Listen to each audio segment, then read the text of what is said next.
오늘 아침 하나님께서 저희들에게 주시는 말씀입니다. 우리 신약 성경 86면 누가복음 1장 26절에서 38절까지의 말씀입니다. 신약 성경 86면 누가복음 1장 26절에서 38절까지의 말씀을 제가 봉독합니다. 하나님의 말씀을 경청하시기 바랍니다. 여섯째 달에 천사 가브리엘이 하나님의 보내심을 받아 갈릴리 나사렛이란 동네에 가서 다윗의 자손 요셉이라 하는 사람과 약혼한 처녀에게 이르니 그 처녀의 이름은 마리아라. 그에게 들어가 이르되 은혜를 받은 자여 평안할지어다. 주께서 너와 함께 하시도다 하니 처녀가 그 말을 듣고 놀라 이런 인사가 어찌민가 생각하매 천사가 이르되 마리아여 무서워하지 말라. 내가 하나님께 은혜를 입었느니라. 보라 내가 잉태하여 아들을 낳으리니 그 이름을 예수라 하라. 그가 큰 자가 되고 지극히 높으신 이의 아들이라 일컬어질 것이요 주 하나님께서 그 조상 다윗의 왕위를 그에게 주시리니 영원히 야곱의 집을 왕으로 다스릴 것이며 그 나라가 무궁하리라. 마리아가 천사에게 말하되 나는 남자를 알지 못하니 어찌 이 일이 있으리이까. 천사가 대답하여 이르되 성령이 내게 임하시고 지극히 높으신 이의 능력이 너를 덮으시리니 이러므로 나실 바 거룩한 이는 하나님의 아들이라 일컬어지는지라. 보라 내 친족 엘리사벳도 늙어서 아들을 배웠느니라. 본래 임신하지 못한다고 알려진 이가 이미 6달이 되었나니 대저 하나님의 모든 말씀은 능하지 못하심이 없느니라. 마리아가 이르되 주의 여종이 오니 말씀대로 내게 이루어지이다 하며 천사가 떠나가니라. 아멘. 우리 기독교 신앙에서 가장 중요하면서도 그리고 가장 많이 사용하는 단어가 두 가지가 있습니다. 하나는 은혜라고 하는 말이고 다른 하나는 믿음이라고 하는 말이에요. 이 말만큼 많이 사용되는 또 기독교 신앙에서 중요한 말이 없습니다. 은혜라고 하는 것은 하나님이 인간에게 아무런 대가를 요구하지 않고 그냥 주시는 거예요. 그게 은혜입니다. 믿음이라고 하는 것은 하나님이 아무런 대가 없이 우리들에게 거저 주시는 그것을 우리의 입장에서 우리가 받을 수 있는 우리의 그릇을 말하는 것입니다. 그래서 은혜라고 하는 것은 하나님께 속한 것이고 믿음이라고 하는 것은 우리에게 속한 것이에요. 은혜는 하나님의 문제고 믿음은 우리들의 문제입니다. 그러나 은혜와 믿음이라고 하는 것은 동전의 양면 같아서 항상 같이 움직여요. 이것이 따로 움직이게 되면 아무런 역사도 일어나지 않습니다. 자, 예를 들면 하나님의 은혜가 아무리 많이 주어진다 하더라도 우리가 믿음이 없으면 그 은혜를 받을 수가 없기 때문에 소용이 없는 거예요.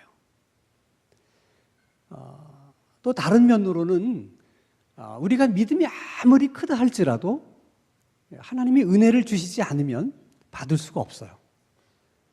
아무리 우리 믿음이 커도 하나님이 은혜를 주시지 않으면 소용이 없는 것입니다. 크리스마스라고 하는 것이 오늘 우리들에게 있어서 중요한 의미를 갖는 것은 이 크리스마스를 통해서 하나님은 은혜라고 하는 것이 무엇인지를 설명하고 계시다는 거예요. 자, 여러분 크리스마스 하면 우리가 잘 아는 것처럼 하나님께서 우리들을 구원하시기 위해서 인간의 몸을 입고 이 세상에 오신 날이다. 자, 그러면 어떻게 하나님께서 인간이 되셨을까? 어떻게 하나님이 인간의 몸을 입고 이 세상에 오실 수 있을까? 그 질문도 사실은 중요한 질문이지만 그 질문보다 더 중요한 질문은 도대체 왜 하나님이 인간이 되신 거야? 왜 하나님은 인간의 몸을 입고 이 세상에 오신 것일까? 하는 질문입니다. 그 질문에 대한 답변이 로마서 3장 10절에서 12절의 말씀이에요.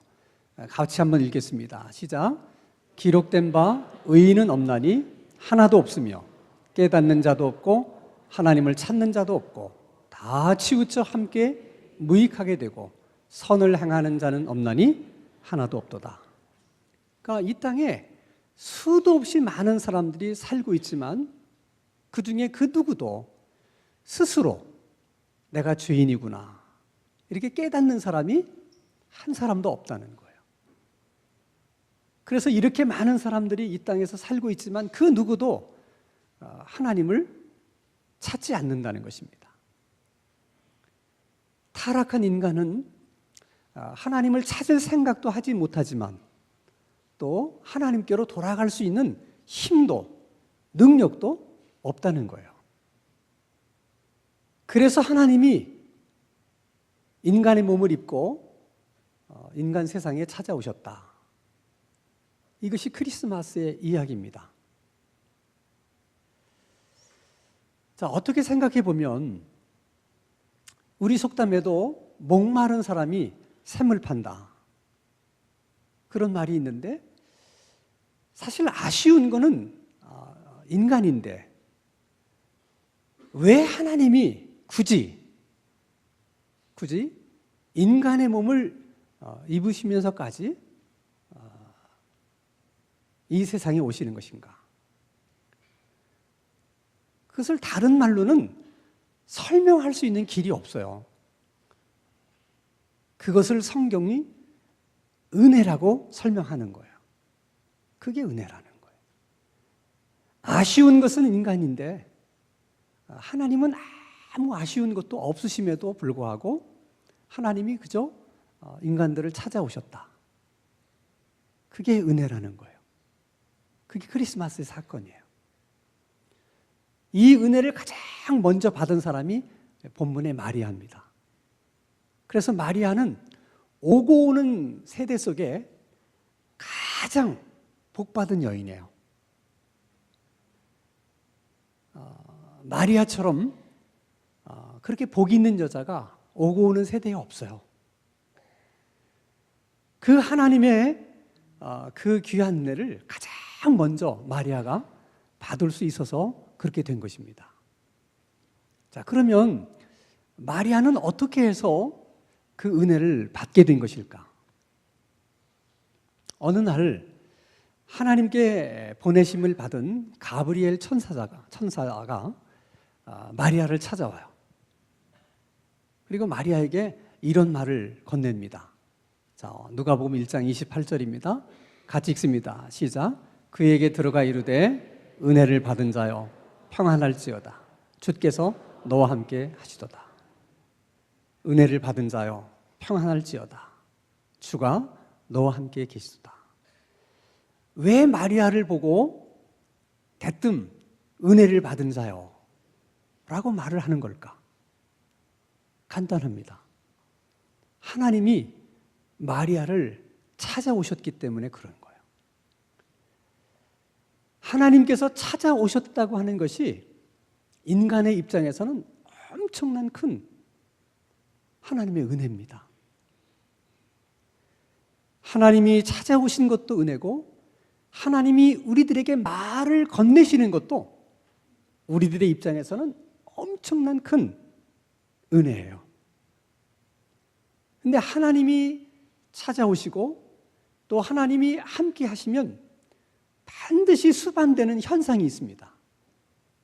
그게 평안이에요. 하나님이 찾아오시면 평안도 함께 찾아오고 하나님이 함께하는 그 자리에는 평안도 함께합니다.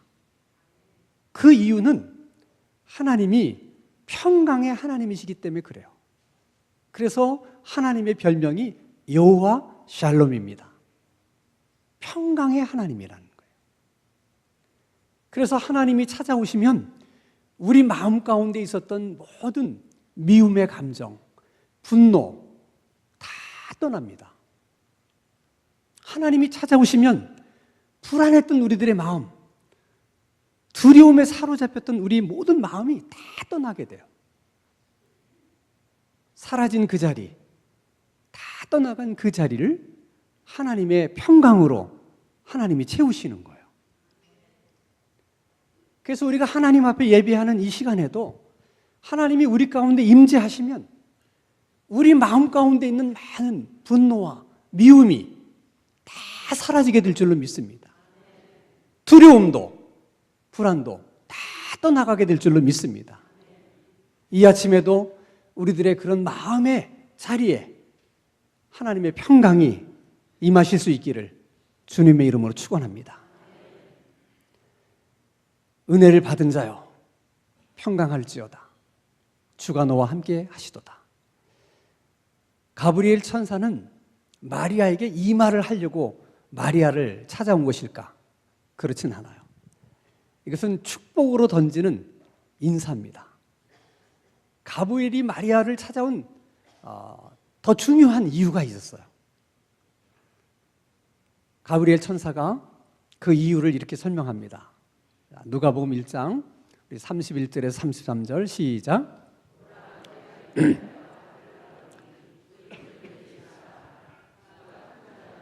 지극히 높으신 이의 아들이라 일컬을 것이요 주 하나님께서 그 조상 다윗의 왕위를 그에게 주시리니 영원히 야곱의 집을 왕으로 다스릴 것이며 그 나라가 무궁하리라. 말씀의 요지는 내가 아들을 낳을 것인데 그 아들이 곧 하나님의 아들이요 그처럼 많은 사람들이 기다렸던 메시아다 하는 얘기예요. 근데 마리아가 이 이야기 듣고 굉장히 놀랍니다. 아니, 처녀가 아들을 낳는다고 하는 것이 도대체 무슨 말입니까? 아마 마리아가 직접 그런 얘기는 하지 않았지만 속으로는 그런 생각을 할 수도 있어요. 말이 되는 얘기를 해야지. 아니, 처녀가 애를 낳는다는 것이 그게 어떻게 말이 되냐? 어떻게 그런 말을 내게 할 수 있을까? 가브리엘 천사가 그런 마리아의 마음을 읽었어요. 그리고 얘기합니다. 그럴 수 있다는 거예요. 그 이유를 누가복음 1장 35절에서 이렇게 말합니다. 같이 읽습니다. 시작. 천사가 대답하여 이르되 성령이 내게 임하시고 지극히 높으신 이의 능력이 너를 덮으시리니 이러므로 나실 바 거룩한 이는 하나님의 아들이라 일컬어지리라. 37절 같이 읽습니다. 시작. 대저 하나님의 모든 말씀은 능하지 못하심이 없느니라. 마리아야, 두려워할 것이 없다. 성령이 내게 임하고 하나님의 능력이 너를 덮으면 얼마든지 그럴 수 있다. 하나님의 말씀에 불가능한 일이 뭐가 있겠느냐? 이렇게 말씀하신 거죠. 이 부분에서 우리가 꼭 하나 묻고 싶은 질문이 있어요. 그것은 하나님이 인간이 되셔서 이 세상에 오신다는 사실에 대해서는 우리가 다른 의의가 없어요. 뭐 하나님이 오시겠다니까. 근데 왜 하필 오시는데 처녀의 몸을 빌려서 오시는 걸까? 자, 성령으로 잉태하여 동정녀 마리아에게서 나시고 이 말 때문에 우리가 전도를 할 때마다 얼마나 어려움을 많이 겪는지 몰라요. 아니, 처녀가 애를 낳는다는 그런 종교를 내가 어떻게 믿을 수 있느냐? 이렇게 시비를 거는 사람들이 한둘이 아니에요. 왜 굳이 하나님이 오시는데 꼭 그런 방법으로 오시는 걸까? 이런 방법도 있을 수 있잖아요. 어느 날 하늘에서 아주 광채가 밝은 빛이 땅으로 내려옵니다. 그래서 사람들이 도대체 저 빛이 뭐야? 그래서 빛이 비치는 곳을 찾아가 봤더니 베들레헴 마구간이에요. 그 안으로 들어가 봤더니 말 구유에 한 갓난 아이가 누워 있고 그 하늘에서부터 밝은 빛이 그 아이를 감싸고 있는데 아주 오색 찬란한 영롱한 빛으로 그 아이를 감싸고 있는 거예요. 예수님은 그렇게 탄생하셨다. 뭐가 문제입니까? 왜 그렇게 오실 수도 있는 걸 왜 굳이 처녀의 몸으로 오시려고 하는 걸까? 그 이유를 마태복음 1장 21절에서 이렇게 설명을 해요. 같이 읽습니다. 시작. 아들을 낳으리니 이름을 예수라 하라. 이는 그가 자기 백성을 그들의 죄에서 구원할 자이심이라 하더라. 그러니까 예수님은 태어나실 때부터 분명한 목적을 가지고 태어나신 거예요. 그것은 자기 백성들을 그들의 죄에서부터 구원하는 일이에요. 그 일을 위해서 예수님이 처녀의 몸에서 태어나실 수밖에 없다는 거예요. 아니 그러면 사람들을 죄에서 구원하시는 일과 처녀의 몸으로 태어나는 일이 무슨 연관이 있어서 그러는 것일까? 연관이 있습니다. 만약 예수님이 처녀의 몸에서 태어나지 않으시고 성령으로 잉태되어서 태어나지 않으시면 예수님도 우리들처럼 원죄를 안고 태어나실 수밖에 없어요. 그러면 원죄가 있으신 예수님은 우리들의 죄를 대속할 수가 없어요. 예를 들면 예수님도 진 빚이 많은데 자기 빚도 갚지 못하시는 분이 어떻게 다른 사람의 빚을 갚아줄 수 있겠습니까? 그 논리상 맞지가 않는 거예요. 그래서 예수님은 죄가 없는 인간으로 태어나셔야만 해요. 근데 그럴 수 있는 방법이 처녀의 몸으로 태어나는 그 방법밖에는 없었다는 거예요. 그것이 하나님의 지혜에서 나온 하나님의 방법이에요. 또 한 가지 중요한 이유가 있어요. 자, 예수님께서 십자가에 달려 돌아가심으로 인간들의 죄를 대속하십니다. 아니 어떻게 한 사람이 십자가에서 죽으신 그걸 가지고 10사람이나 100사람의 죄를 대속한다는 것은 어느 정도 이해가 되지만 어떻게 한 사람이 죽어서 10억, 20억, 30억 아니 어떻게 그렇게 많은 사람들의 죄를 다 대속할 수가 있느냐? 그게 말이 되나? 그 이유는 한 가지예요. 그것은 죄인들의 생명과 죄가 없으신 예수님의 생명의 가치가 다르기 때문에 그런 거예요. 자, 여러분, 어떤 생명이든 생명은 다 소중한 거예요. 오리의 생명도 닭의 생명도 다 소중해요. 근데 어느 지방에서 닭 한 마리가 고병원성 AI 확진 판정을 받으면 그 근처에 있는 모든 닭이나 오리를 다 살처분을 해요. 다 전염되어 있기 때문에 그런 게 아니에요. 한 마리만 발견된 거예요. 전염됐다고. 다른 오리나 닭은 아직 전염되지 않았어요. 그런데도 다 죽입니다. 어떻게 보면 너무 불쌍하잖아요. 너무 아깝잖아요. 그렇게 하는 이유가 뭐예요? 그게 빠르게 전염이 돼서 결국에는 그 병원군이 사람을 해하게 될까 봐 그게 두려운 거예요. 그러니까 오리의 생명이 귀하고 닭의 생명이 귀하지만 사람의 생명만큼은 귀하지 않기 때문에 사람의 생명을 보호하려고 어떻게 보면 죄 없는 그 많은 닭과 오리를 다 살처분하는 거예요. 그만큼 인간의 생명이 중요하다는 거예요. 그것처럼 죄를 갖고 있는 인간의 생명의 가치와 죄가 없으신 예수님의 가치는 그 생명의 가치가 다른 거예요. 그래서 예수님 한 분이 십자가를 지신 그 일을 가지고 30억이 아니라 300억이 되는 모든 사람의 죄도 다 대속할 수가 있는 거예요. 문제는 가브리엘 천사가 마리아에게 네가 아들을 낳을 것인데 그 아들이 하나님의 아들이고 많은 사람들이 기다리던 메시아다. 듣기에는 정말 황송하리만큼 감사한 일이에요. 아니, 한 여인으로서 그처럼 영광스러운 일이 어디 있겠어요? 근데 또 한편으로 생각하면 이게 마냥 좋아할 만한 일은 아니에요. 왜 그렇습니까? 자, 가브리엘 천사의 말대로 성령으로 잉태가 됐어요. 배가 불러와요. 그러면 성령으로 잉태되었다고 하는 것을 누구만 알아요? 가브리엘 천사하고 자기만 알아요. 자기는 지금 요셉하고 약혼한 사이예요. 그러면 요셉이 그런 사실을 이해할 수 있겠습니까?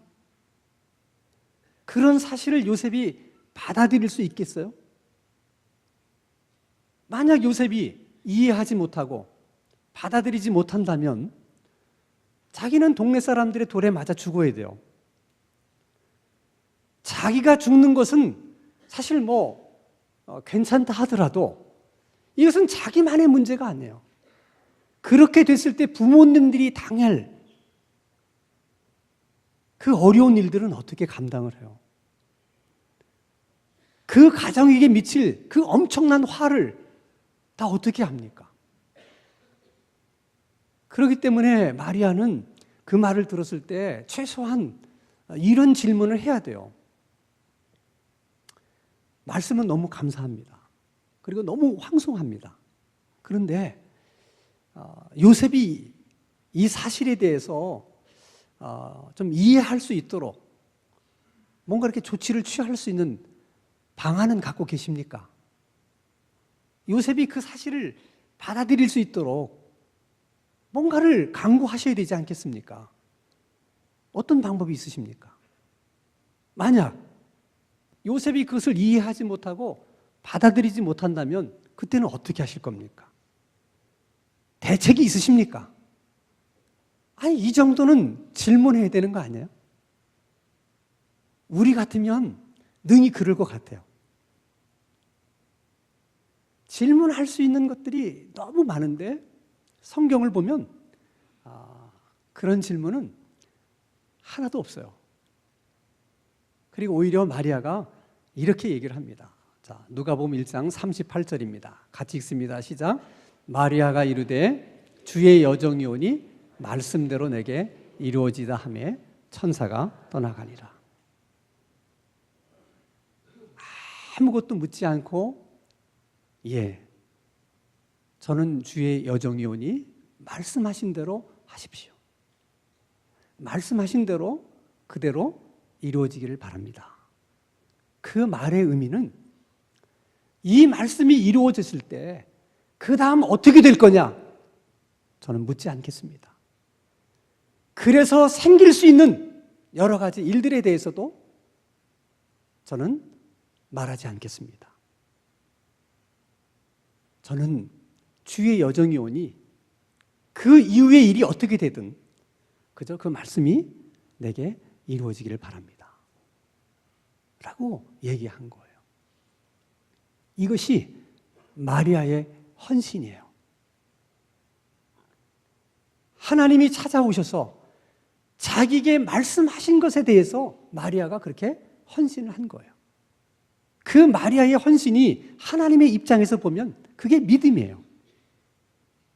그러니까 믿음의 다른 얼굴이 헌신이고 헌신의 다른 얼굴이 믿음인 거예요. 나는 주의 여정이 오니 말씀대로 이루어진다.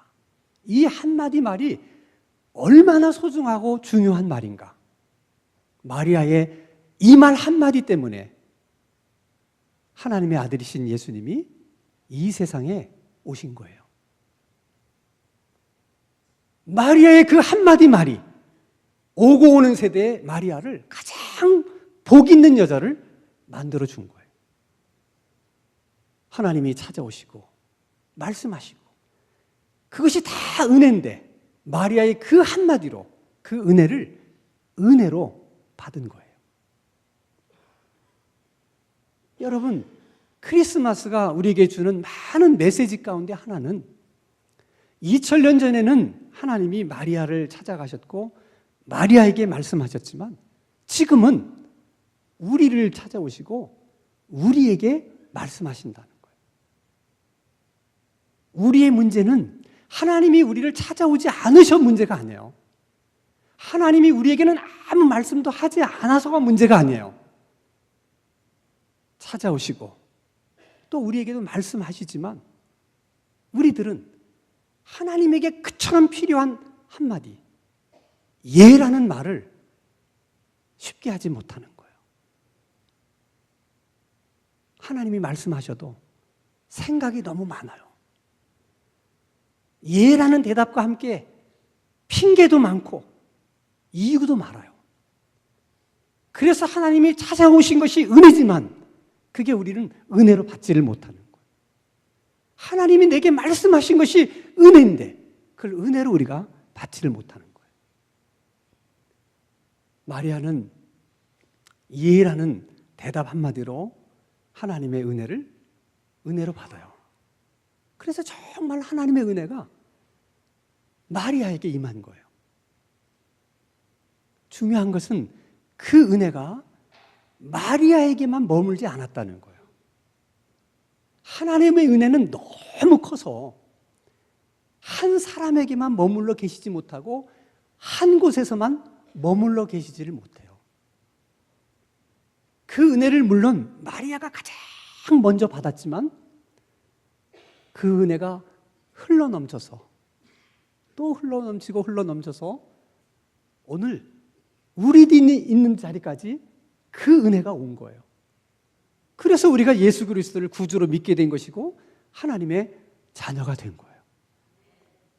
그래서 여러분, 하나님의 은혜를 은혜로 받을 수 있는 한 사람이 그렇게 소중한 거예요.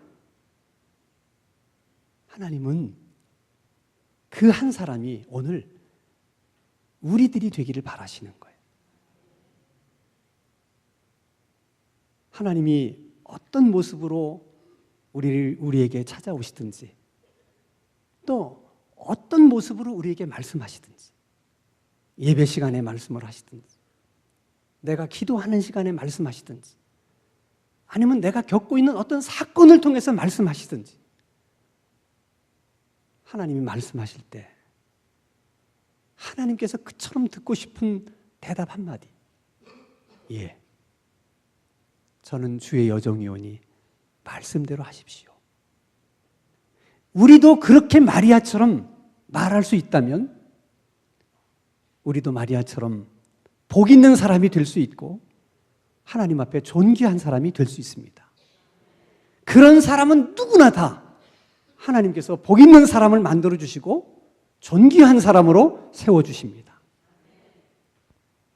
하나님에게 꼭 필요한 한마디, 예, 이제 이 말을 우리가 아니 내가 할 수 있게 되기를 주님의 이름으로 축원합니다. 거룩하신 하나님 아버지, 하나님께서 우리를 찾아와 주시고 우리들에게 말씀하신다는 것이 얼마나 큰 은혜인가를 깨닫게 하셔서 그 은혜를 마리아처럼 은혜로 받을 수 있는 저희들이 되게 해 주옵소서. 우리 하나님께 꼭 필요한 그 한마디의 말, 예, 말씀대로 하옵소서. 이제는 그 말을 우리가 할 수 있도록 은혜를 베풀어 주시옵소서. 예수님의 이름으로 기도하옵나이다. 아멘.